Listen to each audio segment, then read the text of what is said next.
Abra a massa com as pontas dos dedos, começando pelo centro.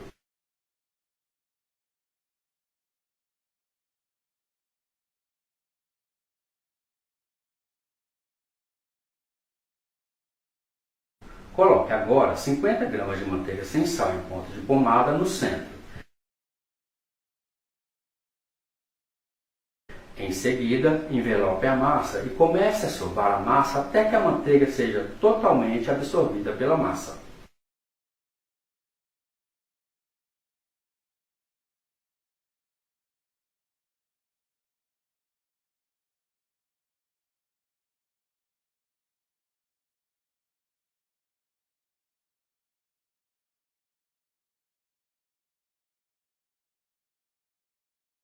Pincele o recipiente com óleo, coloque a massa no recipiente, cubra com um saco plástico e em seguida deixe descansar por 10 minutos somente. 10 minutos, aqui, nesse caso, são suficientes. Depois de 10 minutos, passe a massa para a bancada, só que desta vez a bancada deve estar untada com óleo. Coloque a massa sobre a bancada, comece sovando novamente, bem suavemente desta vez, até que ela volte ao seu estado normal. Essa massa deve estar bem macia e bem elástica.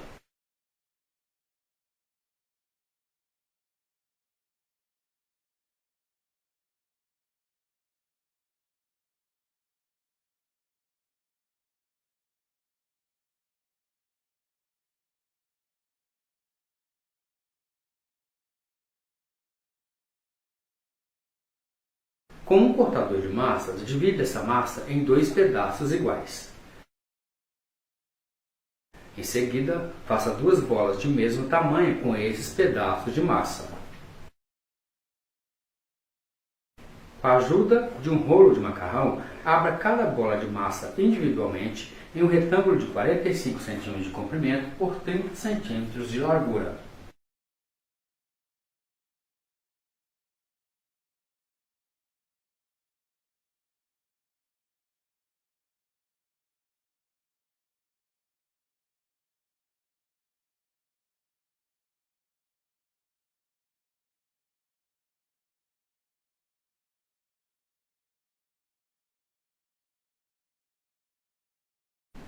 Trace uma linha imaginária abaixo do centro do retângulo aberto, dividindo 25 cm para a parte superior e 20 cm para a parte inferior. Agora, com o cortador de massas, separe as 2 partes bem na linha imaginária. Com as pontas dos dedos, pressione todas as laterais do retângulo aberto. Faça isso em toda a massa na parte superior. Faremos também isso daqui a pouco na parte inferior. Pincele em toda a parte superior da massa a mistura de ovo batido com açúcar.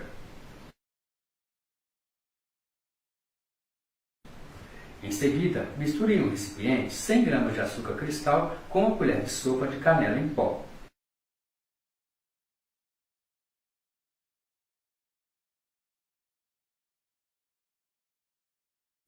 Polvilhe 50 gramas dessa mistura de açúcar com canela em toda a superfície da parte superior. Faça isso usando uma metade. A outra metade dessa açúcar misturada com canela em pó faremos na outra massa, pois aqui, como já te disse, faremos 2 pães. Comece a enrolar a massa no retângulo no sentido do comprimento até chegar no corte da linha imaginária.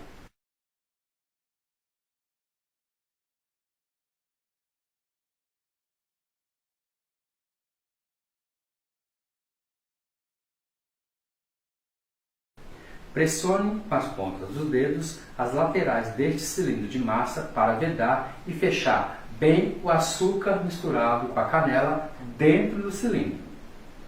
Deixe esse pão disposto aí com as dobras sempre para baixo.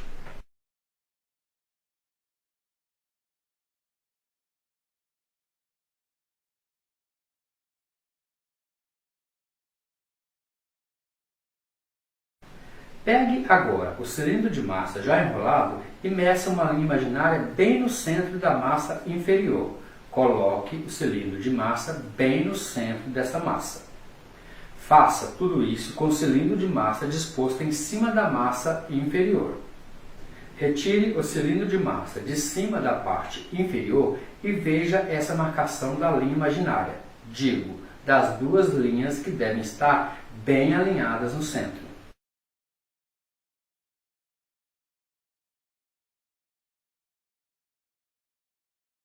Nessa parte do centro das linhas imaginárias, formando o retângulo, trace uma linha imaginária formando assim dois lados. Trace novamente outra linha imaginária no meio dos dois, formando agora 4 lados. Trace novamente outra linha imaginária, sempre ao meio, meio e sempre no meio de novo, até formar 16 linhas imaginárias de cerca de 1 centímetro cada uma, que vamos chamar aqui, daqui a pouco, de tiras. Lembre-se que a partir de agora, essas linhas imaginárias cortadas 1 centímetro de cada uma vão formar as nossas tiras depois do corte. Agora, com o cortador de massas, corte 16 tiras, mas sem sair do retângulo central que medimos com as duas linhas imaginárias.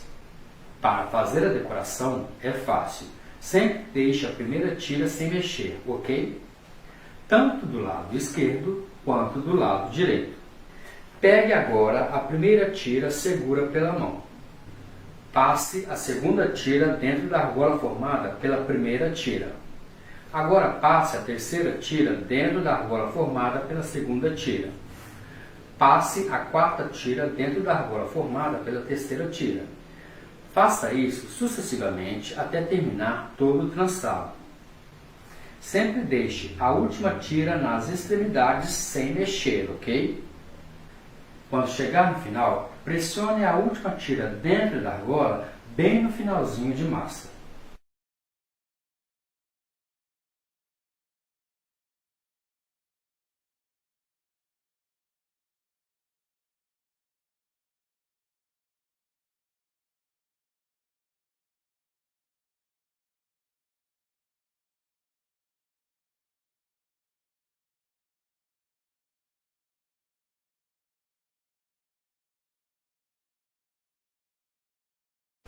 Pincele agora, ainda na bancada, a mistura de ovo batido com açúcar na superfície do cilindro de massa e também no trançado da parte inferior. Isso fará com que obtenha a vedação e a colagem de uma massa na outra. Mas essa parte é opcional, tá bom? Se não quer fazer, não faça. Agora, coloque o cilindro de massa no trançado na parte inferior. Coloque o cilindro de massa com as dobras para cima, pois vamos virar o trançado para o lado oposto daqui a pouco, tá bom? Ajeite o cilindro de massa bem e comece a virar o trançado juntamente com o cilindro de massa. Ajeite bem o cilindro de massa e comece a virar o trançado juntamente com o cilindro de massa, bem junto. E se surpreenda agora com o trabalho de trançado. Ajeite muito bem esse trançado para que ele fique bem no centro do cilindro de massa.